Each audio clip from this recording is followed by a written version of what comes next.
Right, today we have got an iconic Chelsea fan, in my opinion, is probably the most famous Chelsea fan ever. I don't know if you agree with me, but to me, and probably the other two people sitting in the studio, Dave Chidge and Martin Knight, would probably agree with me. The most iconic Chelsea fan. I met up with some people on the halfway line when Chelsea were playing at home out there, and Mimosa Street, and and the one before, a guy called Blackmore, he said go to Fulham. So I went there, had a look at that. Wasn't really that impressed with the cottage. Went down the bridge, you saw the dog track, and you're this like Wembley type stadium, and 50,000 in it, and you just thought, and Jimmy Greaves, of course. And like in them days, there was no singing and chanting, really, was it? It was just like none at all. So how did the shed start?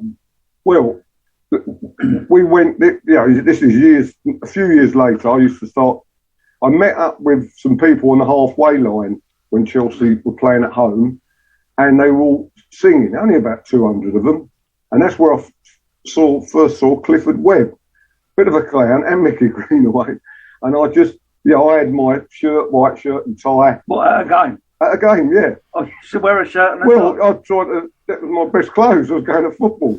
But I was going to speak to you about that Tottenham game. Was there a sort of a bad feeling between Tottenham in them days? No. Because it was all paparazzi, even Standard and News gave out, didn't it? And there was no really bad feeling and all that. But there was after the game. Yeah. I first noticed that there was a bit of trouble going on. Yeah. And of course, this is when it all started. You're talking about the stay press and the things and all that. I was going to come to that in a minute. Yeah. And I just thought, well, we can't be having this. But what do you got to understand? I keep telling you, I couldn't fight my way out of a paper bag. Seriously? Yes, seriously. You never saw yourself as a... Did you ever do any boxing or martial arts? Yeah, I went down the road in... Battersea, what's it called, where the Finnegans used to, Craven Arms. Yeah. The Craven Arms. I used to box there. Lavender Hill, isn't it? Lavender Hill, yeah.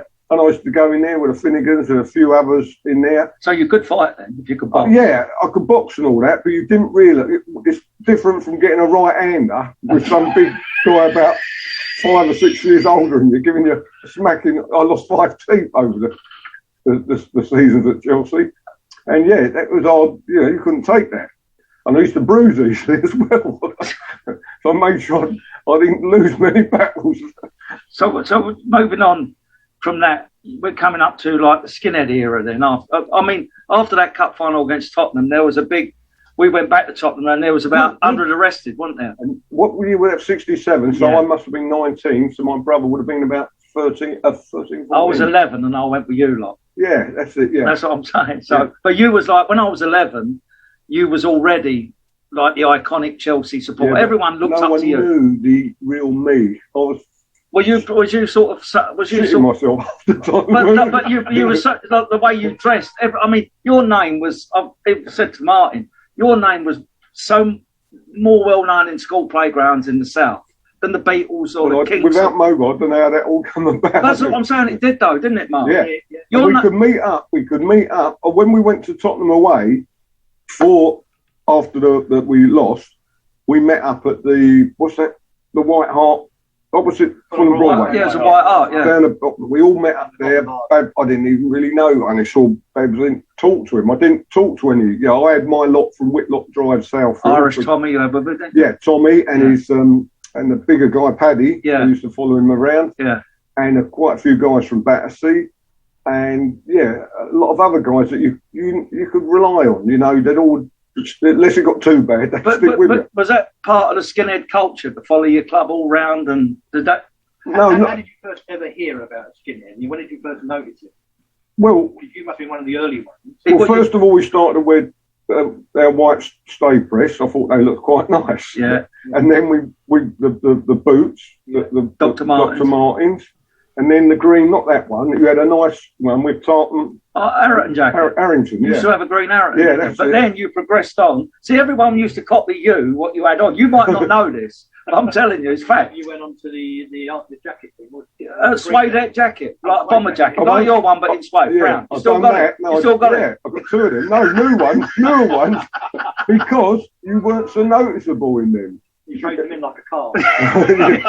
He's got the 60. Because you don't want to be spotted too much. But did you not realise that people looked up to you? No, only when I saw that video at Newcastle and these long things, they got to come on. How did that come about, the Newcastle thing? Well, did you know you was being filmed? There was a programme wanted to do a thing about again the same about wearing what dress you're wearing and what your culture was and all that. Yeah. It was on some kind of I think it was World in Action or something like that. Yeah, World in Action, something like that about youth culture. And did they ask if they could follow you around, or they just? Yeah, they actually paid for the trip to Newcastle. Who was it? Do you know who them young boys was with you? Yeah, they're all the guy, he was a World's End boy. He had a black Harrington. I'll see that. A little bit on the tubby side. Yeah. And the Moonies, the two Mooney brothers, were them from. So was you in Newcastle's End, or? No, we were weighing up. I said, there's not really enough of us to go in that end.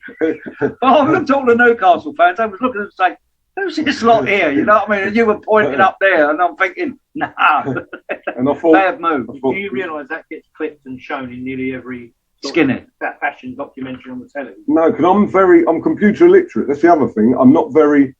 How I got to where I got, it's just hard work and tenacity and drive. Yeah. Because I'm not very up here. You know, I can't. Computer savvy. Yeah.